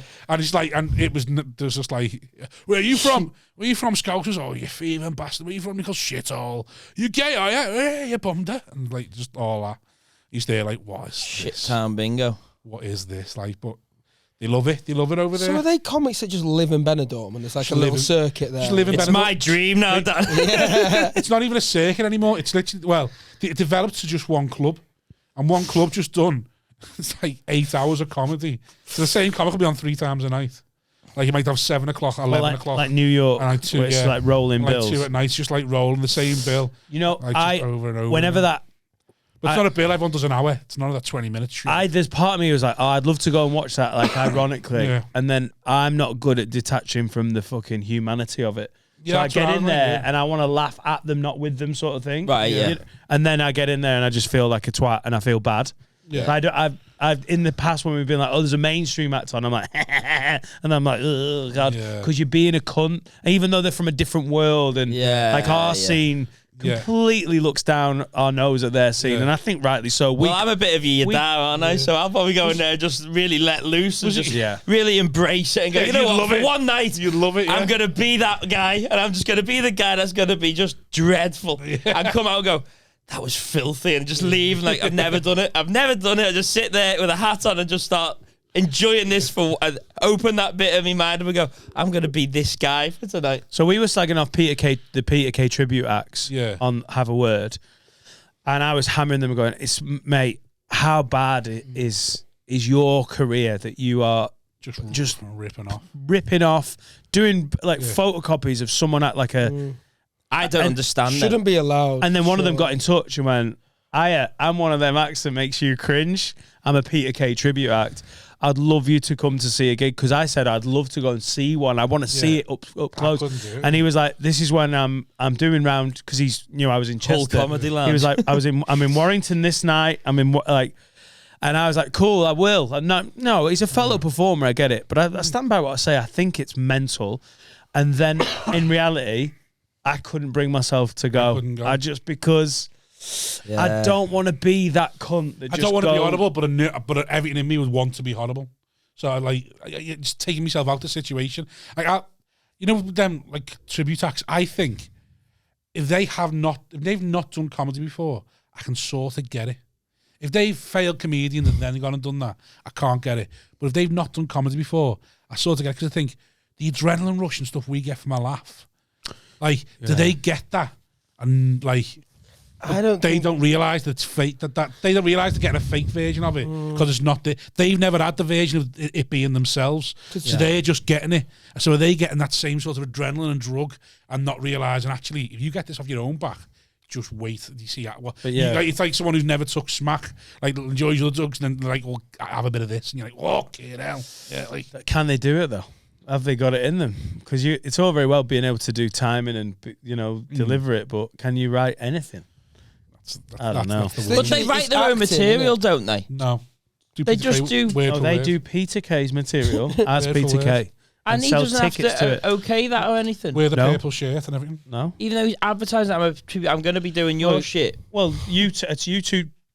When you perform stuff live, as long as you don't record it and sell it, there's no what is it, intellectual property on like covers. So a cover band doesn't have to pay the original band. I didn't realise. I thought they do like. No, only when you profit off it, like, commercially. That's what I mean. So if he's profiting off Peter Kay's material, but he's not selling to put a DVD out of himself, is he? No, it's a live performance. I don't unless they sued you. But I don't. Maybe that's never been probably not done. even worth the time to sue them. I would want to know what their mindset is. I think it's fascinating. Well, that's what I mean. I sort of understand. They've never done comedy. I can sort of understand it. It's what I think once you've done it. Because being in a tribute band where you're just playing other people's songs. Yeah. It's kind of like, it can sound all right, but then... And also the mindset of the audience going to watch the guy that's not the guy. But do his... Wasn't the story about Roy Chubby Brown? Roy Chubby Brown was in the big theatre for £20, and the whole Comedy Lounge had a Roy Chubby Brown tribute act on for £25, and the Roy Chubby Brown tribute act was sold out. And there were still tickets left for Roy Chubby Brown in the theatre. Honestly... Lock the doors, bar the doors, just burn it down. And everyone would be better for it. Everyone in that venue. Which theatre or both? No, if you like Roy Chubby Brown, but if you're daft enough to pay £5 more to watch someone do a photocopy of it, but it shouldn't be allowed that gig to vote. sounds. But maybe they're more interested in seeing the tribute. They might have seen it. Maybe they're like, they're really intrigued. Maybe they're all sitting there going, "You can't be doing it word for word, surely." The horror stories coming out of this gig. What, the whole gig? Fuck me. You know what? Is it great? No, it's not great. I hear it's some sound. fucking. Wasn't the whole Comedy Lounge that one? I just heard there was a store. I didn't know. Was the whole Comedy Lounge. Was yeah. it? But the thing is, the whole Comedy Lounge, the gig's fine. The problem is, it's cause it's booked by an act who isn't in the circuit that we're on, and is from the other circuit. He's come trying to get into our circuit sort of thing, and doesn't know anyone. So the people he books aren't like. He still has the weekend bills, but he puts on these other nights that sell way better. If you look at the weekend bills, they're not the strongest weekend bills that he could be getting, because he doesn't know the acts. And then Big Lou's took over it and tried to make it a bit more. I think that's where the horror stories are coming from, because that audience isn't used to. But fair play to someone like Ryan Gleeson, who says the Blackpool people's perception of comedy is that kind of thing, and he's trying his best fight against it, to fight against that. He's going to put on good proper comedy, and that's why he's so strict with his policing of his gig, because he's more concerned about us than he is about the audience, because he wants us to have a good time more so than the audience. So sometimes he's quite strict with the audience. That's my retirement plan. That to do the exact same Ryan Gleeson's done with Blackpool with Benidorm. He's going to go and open a circuit gig in Benidorm. I'll be there when I'm gay. When I come out. Massive one. When you come out and start a tribute. Too many gins. Start a Jimmy Carr when I'm gay, I'll come out. I've had Bombay Sapphire. I've got something to tell you. I'm going Benidorm in February. Big Bobby T's got me a weekend. Your Jack will be there as long as you don't bum me, Dad. I'll be there, mate. It sounds fun. Sounds fun. Just fight against it. I'd love to gig in Benidorm. Oh, There's certain places now that I've got to the point where I'm like, I gig with Ian Coppinger, the Irish comedian, who's one of the acts when I was a sound man for the first year of me getting into stand-up. I was the sound man at the Hyena in Newcastle. That's how I got into it. Ian Coppinger was one of the headliners in that year, and he was probably one of 3 or 4 Irish acts that came over that year, like Paddy Courtney, who no one ever hears of, that you'd never know that name, Des Bishop, who went off and got famous. But they told me about this gig in Dublin called the International. It seats 60. They've never had a mic, and it's the absolute, the purest choice in Dublin for live comedy. It always sells out. They pack 60 in, and they know their stand-up, and they don't put up with shy. No microphone. And if they like it, they're good as gold. Yeah. They're like, it's fucking shite, And if it's great, they're into it. And it's one of those things that I absolutely... I was talking to Ian Coppinger about it on Friday, and I was like, I've wanted to do that gig since 2002 when I heard about it. And just through you gigging, you live in the Northwest. I haven't even got over to the Comedy Lounge in Dublin, which is their big comedy store. Yeah. And now I'm 20 years in, Have a Word's going great. I don't have to gig every weekend. And I'm like, holy shit, I want to go and do the International so fucking much, just a ticket. And genuinely, if someone offered me a gig in Benidorm, I would want to do that gig. Coming out of the lockdowns, and people are like, I don't want to do a car park gig. I don't want to do a Zoom gig. I tried every one of them. I tried 2 car park gigs, and I did one of Freddie's garden gigs, because coming out of COVID, there was this little period of time where everything in the little snow globe of the comedy industry had been fucking shook up, and the snow was settling, and it was all weird. And if you didn't do those gigs then, you might never do them again. So I wanted to just, for a life experience, if you open a gig in Benidorm, if you even just put a random one on, I'm not being funny, Rob, book me, I'll be there. I fucking love to, just to say I've done it. I'll be on a couple of times. I've thought, so cause we go so often, sometimes the same people on the street there for years, sort of thing, and run the bars, and you get to own, and cause my mates, he's comedians, a couple of times they've gone, hey, why don't you go and get up? Well, 1, because I'm not doing an hour, and 2, is that I'm not jumping up and doing 20 minutes to the audience. It's just like the fella in the Union Jack, just fucking going, oh, that's a shit time. And you'll fucking storm it as well, and you'll hate yourself. Exactly. 1, if I stormed it, I would hate myself, and 2, if I died on my arse, I couldn't enjoy my weekend. But if you took 3 or 4 of us and did a package show, the locals would be like, hey, these alternative lads, we'd turn up like we were fucking Josie Long and Stuart Lee. These guys over there, whole new world. It's a bit out there.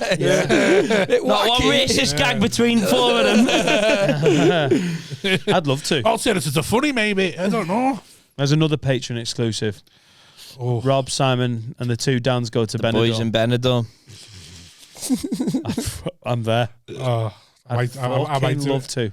I'm tempted. It'd have to be the Sunday because I'm going home after it. There's no way I'm letting it ruin me Friday, Saturday. Right, yeah. I don't think I've ever been to Benidorm. I don't know why I love it so much, because it's the kind of place that, like, the thought you have a Benidorm, it is that as well. Yeah. So it's but you've got to go there to just really, really understand it. It's just. I used to stay somewhere in Spain when we were as a family, and we drive like an hour and a half to Benidorm to go to like the water parks and stuff, and then we drive through it, and it's just absolute scenes, just like you say, exactly what you think. I've stayed in the new town, and it's like 25 years ago, and it's concrete as fuck. It's one of those ones where you're like, wow. I was in the paper, wasn't I? When I was one of the English louts that raced back to Benidorm on the weekend it opened. I was in the Daily Mail. There was a picture of me and all my mates all sitting around the table drinking, and some fella took a picture of us, and it was on the Daily Mail. Like, just the comments were horrible. Why are they always the fat cunts? Why are they always, you big fat bastard Englishman? Why do they always take pictures of them? The comments were funny though. Yeah. They were funny.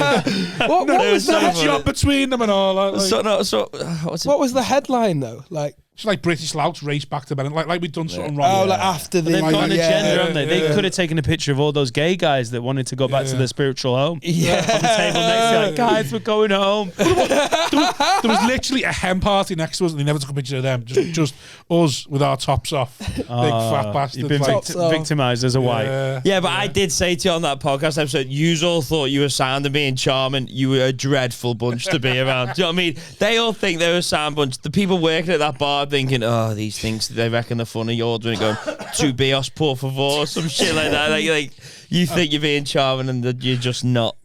But everyone in Benidorm was made up to see you. It was like such a lovely vibe and that for the weekend. Yeah, but that's what I mean. But they've all been adding on for the weekend. Then the Daily Mail are calling us British louts racing to get back to Benidorm. Like we'd do this. I was so funny. So how are you now that you're a famous podcaster? Giving up on live. What? I've just moved the conversation on. How famous do you think I am? Famous enough that you can give up live. How often are you getting stopped in the street? Not very often. How often are you in the street though, really? In Liverpool, more. Yeah. We went to Leeds last month. Got stopped in the street. Did you? Really funny because I was with my mate Claire, who basically doesn't. She's so like head in the clouds. Yeah.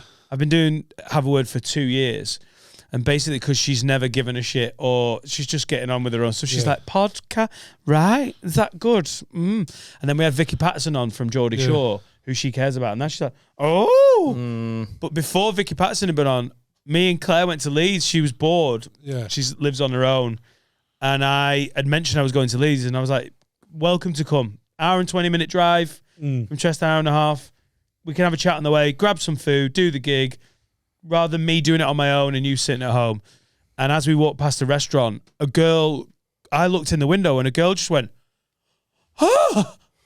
Like, it was really noticeable. Like, I was the most fuckable guy she'd ever seen. She was like, it was, like love, except it's because she knows Have a Word. And and I don't know if Claire had noticed her, but the first thing Claire knew was a girl going, Dan, and running down the street. And my friend Claire love her to bits. She's ever so slightly on the spectrum and didn't know what was going on. And just to see a mate of mine go like, what is happening? So it is happening. Yeah. And it's starting to, like at the roast. Yeah. What happens is in a bubble, in a Have a Word bubble of like a live show. We reached the time we can talk about the roast, Mate, you're a fucking rock star. We have but as soon as you're out of the bubble, no, not really. Though, my tour's selling well. I had to leave Pop Whale because it was too much. It's too much. So that's how it is. You're famous in a tiny bubble. But I imagine which is nice, actually, because it's a small bubble. That when they do see you, it's even more. Do you know what I mean? Because it's like their little niche. Podcasting. The people who are absolutely diehards for this, the people who are diehards for Have a Word or Damn Daniel or any of the podcasts, it's a very intimate relationship. If you love a podcast, we're an hour and 31 minutes in, and they've heard us. They're they feel like they're the fifth person. Feel like they're coming to listening to a chat of their mates. Yeah. And I don't like. you want episode? Dan, do you want to do a podcast? You guys on episode what, like 50 odd or? No, we're on like. What was we on? Well, we've done about 25. comes out But I mean, that's a lot. So that people really feel like they know you. It gets intense, but genuinely, like I hang out with Adam. Obviously, Adam's a whole 3 levels of fame up, and then another couple up from him is Paul Smith, where Paul can't go out without being harangued. Well, the way we spoke about this the on orange the Lamborghini might not help. He's trying to sort of nip off to the spa. Fuck, I love that, man. He's getting that nicked, man. Jesus we Christ. mentioned on the pod the reason we're going to a castle for the stag is because he won't go to Ibiza. We meant to go to Ibiza, and it's just like you're just going to get filmed. That was a terrible idea to start with. I don't know why you don't want to go there, because that is his. I mean, but to be fair, a lot of them kind of people probably don't make me take much note. Do you know what I mean? No, they would. Everyone. No, and also once it starts, it's like it doesn't matter. Yeah, once someone sees things. So with Adam's birthday, when it was at the private bar, he was like, maybe we'll go out later, and I just went, maybe not though, eh? Yeah. Because if Paul's there with Laurie and you're there, if you go to the next pub along or just around the corner, it's just people drunk lose that filter of like, oh, I'll just leave him. Yeah. They're like, no. And selfies. Yeah. So I like, you feel famous at a Have a Word event. You feel dead famous. Yeah. And then literally you can walk off down the road and you're like, oh, no one knows who the fuck. And that's great. Yeah, how's Laura been with it? She's great. She gets it. I just got sent a tit pic recently and she's not happy about that. Right. So that's another thing that started. Right. Is Instagram DMs, and then there's just some stuff going on with that where I'm like, you want to be polite, but you don't want to go too far. I'm very interactive with everyone. We get a lot of messages about people's mental health. We get messages about people. Oh my god, I've just had my baby, and I listen to the pod all the way through. Like, my dad's had a rough time with his health, and you guys have got me through. It's really hard to read that and not react. I'm now having to, and if you've sent me your message and I've not reacted, I'm not being Billy Big Bollocks. It's because someone sent him a nude. Someone ruined it for everyone. I'm having to detach from it. Someone ruined it for the rest of us. Someone's ruined it for everyone by sending them a nude. Always one. I got sent a big old tit 2 weeks ago. What? It's a large breast, and at 9:38 in the morning. Perfect. And this comes after last year in August. I got offered a threesome by a girl who listens to the pod, who was like, I know you're married, so if you wanted Laura to join in as well. And that made, because I in that situation, you're like, right, drop that one at the dinner table. What do I do here? That is where my wife would get. So at the moment, so when we done our first Patreon and we asked for questions, and I was telling my wife the questions, and she was laughing her head off, going, "Why do they want to know? Why does anyone want to know what's going on with you two? Like, well, maybe they're trying to help though. They're just trying to give us something to talk about. Yeah, but she was just like laughing. Like, why is anyone interested? It's the same with. She was going. It's the same with Paul Smith. Who's asked what he had for his tea? Why is anyone interested? And I'm like there laughing at her, laughing at this happening. And then I told her about after the roast show when we were in Pop World, and she was like, "What was it like?" I was like, to be honest, I got off because we didn't get left alone. Like every 2 minutes was pictures, and like I said, and the other thing was there was some girls that everyone's dead nice, but then people being a bit too grabby with you. Like someone's like holding you a little bit too long, and like and you said, so I just ended up getting off, and she was like, oh, like you can see you getting off. What about that? Laura's definitely dealing with that. When it comes to if someone DM'd to Big, she go, wow. And also, like this sounds like I'm not being prudish or anything. Like it's not like when we got that email going, I've got a bit of a crush for you. That girl's seeing someone, and she was like, but me and my partner have a bit of a deal going. Yeah. And it's good for your confidence. It does, like, because she's like an attractive girl, and you're like, oh, good. I feel like I don't care how in love or married I am. It's nice to have someone go, well, I think you're really fuckable, because I'm a comedian. We're all narcissists. We're all like, I think I am fuckable. Thank you. That's why I go to the gay scene in Benidorm. Just to be like, there's loads of fellas going, oh, you're so fuckable. I am, you've got a lovely arse. That's where your bar's gone now. You've gone down to the gay scene in Benidorm. You sort of fuck models like in hip hop videos. Now it's just getting bummed by some fella from Blackpool and Benidorm. Fella in a cage going, oh, I fucking love you. Aren't I? He's like, you certainly fucking are, Rob. Fucking, that's really good, that is, Rob. It's when they're not asked. That's when you're bad. Rob, what are you wearing? Is that a thong? You're trying to, aren't you? That's when I'll just fucking walk into coconut the ocean. Yeah. Rob, I thought we were coming to watch the NFL. Never mind that. I'm going Lulu's. Shirts off. I just, this is like, I'm no fucking prude or whatever, but there is a point where you're like, people can't be cracking on. I talk about my family, my wife all the time, and it's just overstepped the mark a couple of times. Yeah. So there is stuff going on where I'm having to, like, I think Adam's had this worked out already. He's been where I am longer. Yeah, and now because of the pod and because of his following that I ended up latching onto. Really, the pod's doing great, but it started with Adam's following. He's learnt some of this discipline, and I've still got it to. I'm still a circuit comic at heart, who's grateful for every level up. Yeah, like I'm coming off the circuit in June, July, and August. To do previews, and then I'm touring, and then I'm going to go and do new material nights in December, January and February 2023. I'm only going back on the circuit for March, April, May and June, and then I'm back onto the tour. Yeah. This podcast has changed my life. It's fucking amazing. And you feel like being grateful to everyone for it. But what happens is you end up interacting, and then the next thing is, this is how I feel. Yeah. And that is not good for a married dude. But then Ro also had that thing that, he's very public with his relationship, and then he himself probably wishes he kept a bit back. He said that on that word, yeah. He said there's certain things you go like, I'm not giving everything, because you do feel like, I do feel like he was saying when he was on here that they do feel like they do own you, and so much that if it's not out when they want it, where is it? Yeah, I sort of feel a little bit though, like part of me sort of gets that, because like I said, so there was Amanda, who's a patron of both of ours. She was at a gig in Leeds, and I felt dead bad that I hadn't hung around to say hello. But like I was getting off. Yeah. Like I was like, I don't want to wait around for an hour when I can get home, get back to wife and kids sort of thing and stuff, and have like a normal night.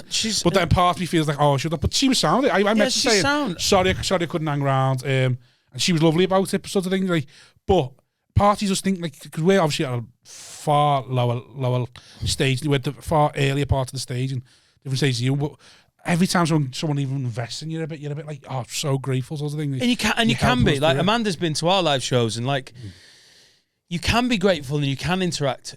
I've just been a bit too available. Yeah, what it is it's not Twitter, it's not Facebook. No one's got my number, but Instagram messages. Like Ramesh, this sounds like I'm being a cunt, but I had a message from Ramesh the other day. Yeah, who is a guy I've known for years, but I'm not mates with. Yeah, and he's just sent a quick message. I sent one back, and then I noticed, just because like someone messaged, you see the profile, and he was like, I don't read DMs, and then it's just in his profile, in his bio, it says blah blah blah. This is my podcast out here. Unless you're fit. I don't read DMs from tens only. Yeah. 10 on a double tap, easy. I need to get out of the DMs because I might change my bio to that. But DMs from tens only. I'll have a look. If but it's 10 I'm a double tap, especially I'd love it. But I've got, this is the weirdest. I've got still got imposter syndrome. Yeah, because the Haverwood is going so well. I've got imposter syndrome about driving a cab. What am I fucking doing here?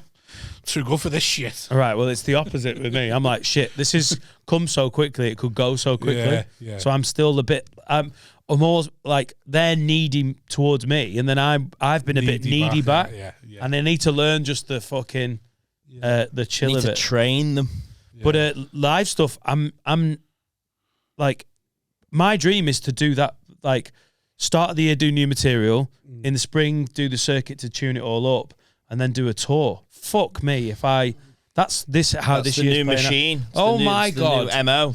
So like me and you, Dan, we're just slogging it round. Yeah, but that's why you're doing this, isn't it? You're putting yourself out there to build the. Yeah.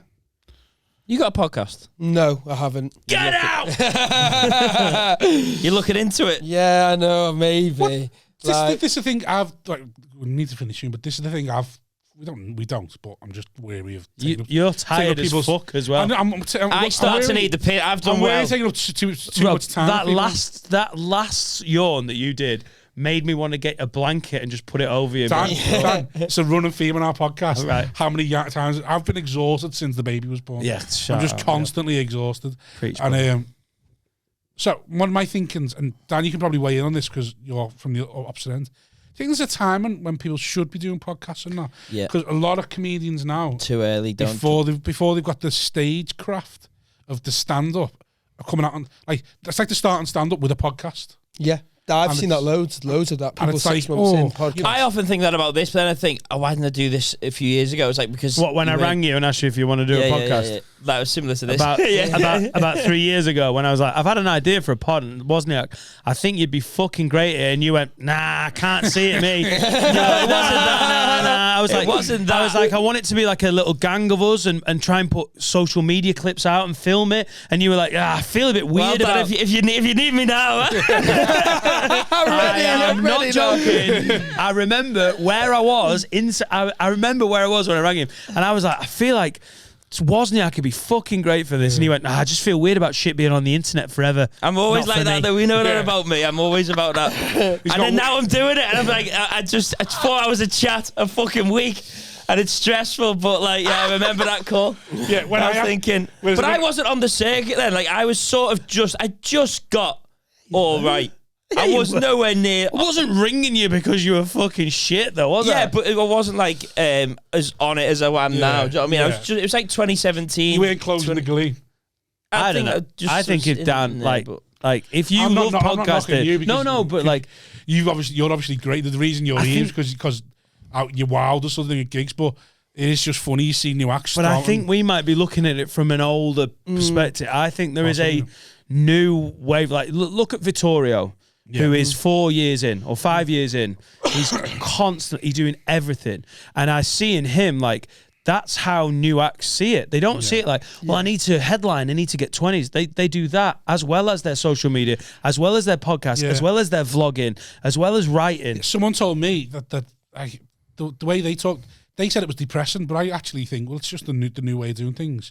I didn't think it was depressing when they told me this. He said, I'm sick of acts coming. I think it was Alfie Brown who told me, and Alfie doesn't normally have this attitude, but he said, it's a weird thing now where you see acts aren't writing towards doing an hour. You see acts going to do new material going, I'm working on this bit to put the clip out. So I'm working on a bit so it's ready to be clipped and put out. It's like, it's race to the bottom, mate. Anyway. You need a piss? I'm good. Ultimately, if you haven't got the gear to do the live stuff, what's the end game? Yeah. Anyway, Simon's pulling his own mic lead out. Simon's had enough. Can we do?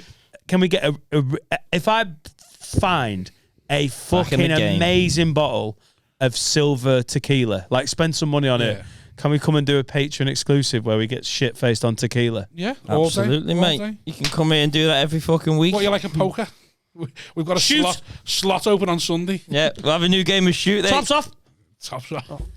And we've ended on a wanking joke. Seems quite fitting, doesn't it? We've come full circle. There we go. Right. Nice bit of cheers to end the show. At Tiernan Comedian on everything. Anything you want to plug? Don't know. No, Instagram. You got to go on the gram. Yeah, I got an Instagram. He's at Tiernan Comedian and everything. Yeah. Just Tiernan Comedian. Yeah, Tiernan Comedian. Get him on the gram and get in the DMs before they get too chocolate. Yeah, before I close them. The DMs are open now, so enjoy it. Send them all. Apart from you, Dad, stay away from them. You stay out of them DMs, Pops. Send them you want them to come to me first?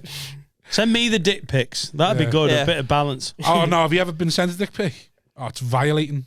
No, my Laura would be a lot happy about it. My mate Far, we have Farball. We've mentioned this in the pod before. He's 90% burns. The only 10% of his body that isn't burnt is his crotch, and he's also got a massive cock. And he just constantly sends you pics of his dick. And I remember the first time I ever got one, the start of a lovely new friendship, was 10 a.m. in the morning, and he just bang, there's a dick pic for the boys, just in the group message. And I honestly felt violated. Yeah. Like, I'm fine with it now. It's a sex crime. I'm fine with it now. But the first time I got it, I was like, Mackies haven't even stopped doing breakfast, and you're said to be a picky. Like, what's going you can on? still buy pancakes. Yeah, exactly. I should be getting At least wait till they've stopped serving them at muffins, mate. Just Have banging. some self-respect. Just open my phone, like, it was 90% burns. Well, that's for the Patreon tequila special. What the fuck? I love how we're wrapping up. He's 90% burns. He is what he is, right? Oh, wow. Dan, where can we find you, I'm on Dan? tour later in the year, and I did my first preview in Leicester, and it was before I went drinking with Ishan and my sister-in-law, and it went really well, and I'm excited about getting this tour together.